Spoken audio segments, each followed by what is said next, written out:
মোহাম্মদ আমির, মুস্তাফিজুর রহমান নাকি ওয়াহাব রিয়াজ? টি-20 ক্রিকেটের ইতিহাসে সেরা বাঁহাতি পেসার কে? ক্রিকেটের এই মারকাটারি ফরম্যাটে একজন বাঁহাতি পেসারের বিশেষ অ্যাঙ্গেল, ইনসুইং আর ডেথ ওভারের ভেলকি যে কোনো দলের জন্যই সবচেয়ে বড় শক্তির জায়গা। পাকিস্তানের মোহাম্মদ আমির নতুন বলে গতির ঝড় এবং বাতাসে বলকে ভয়ঙ্করভাবে সুইং করানোর জাদুকর। ক্যারিয়ারের নানা চড়াই উতরাই পেরিয়ে ফ্র্যাঞ্চাইজি ক্রিকেট থেকে শুরু করে আন্তর্জাতিক মঞ্চে তিনি বারবার প্রমাণ করেছেন কেন তিনি বিশ্বের যে কোনো টপ অর্ডারের জন্য এক বিশাল দুঃস্বপ্ন। অন্যদিকে রয়েছেন বাংলাদেশের bowling sensation Mustafizur Rahman, cricket বিশ্বে যিনি দ্য ফিজ নামেই বেশি পরিচিত।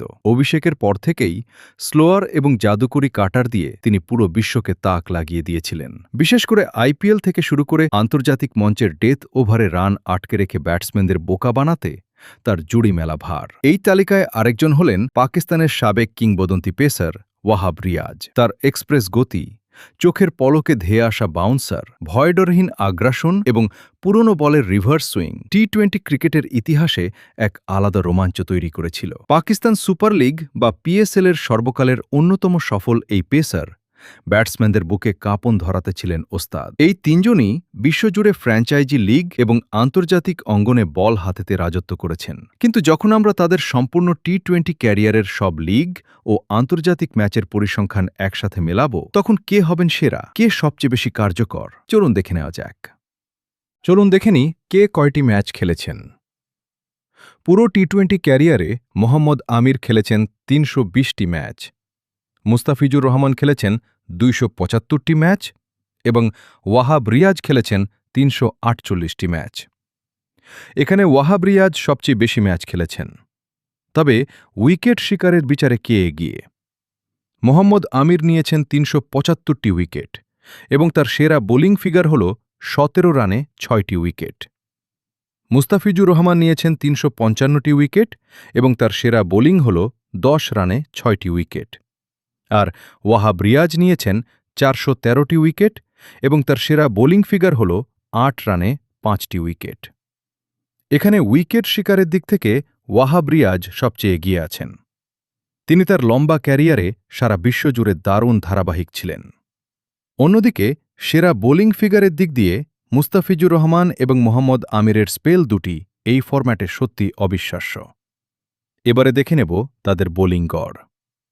মোহাম্মদ আমিরের গড় ২২.১৫, মুস্তাফিজুর রহমানের গড় ২১.৬৫ এবং ওয়াহাব রিয়াজের গড় ২২.৯০। গড়ের দিক দিয়ে এখানে মুস্তাফিজুর রহমান সবচেয়ে এগিয়ে আছেন, কারণ বোলিংয়ে যার গড় যত কম তিনি তত ভালো। এবার চোখ রাখা যাক ইকোনমি রেটের দিকে। মোহাম্মদ আমিরের ইকোনমি রেট ৭.১৮, মুস্তাফিজুর রহমানের ইকোনমি রেট ৭.৪২ এবং ওয়াহাব রিয়াজের ইকোনমি রেট ৭.৫৯। রান আটকে রাখার ক্ষেত্রে এখানে মোহাম্মদ আমিরের ইকোনমি রেট সবচেয়ে ভালো, অর্থাৎ পাওয়ার প্লে হোক বা ডেথ ওভার, তিনি রান আটকে রাখায় দারুণ পারফরম্যান্স দেখিয়েছেন।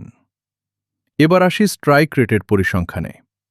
মোহাম্মদ আমিরের স্ট্রাইক রেট ১৮.৫০, মুস্তাফিজুর রহমানের স্ট্রাইক রেট ১৭.৪০ এবং ওয়াহাব রিয়াজের স্ট্রাইক রেট ১৮.১০। এখানে মুস্তাফিজুর রহমানের স্ট্রাইক রেট সবচেয়ে ভালো, কারণ তিনি গড়ে সবচেয়ে কম বল করে উইকেট তুলে নেন।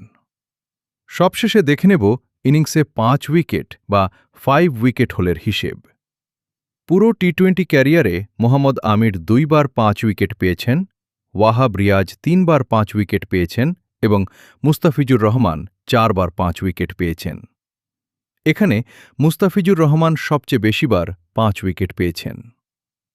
বন্ধুরা, টি-20 ক্রিকেটের এই বিশাল পরিসংখ্যানের ভিত্তিতে আপনার মতে এই ৩ বাঁহাতি গতি তারকার মধ্যে সেরা পেসার কে? কমেন্ট করে অবশ্যই জানাবেন।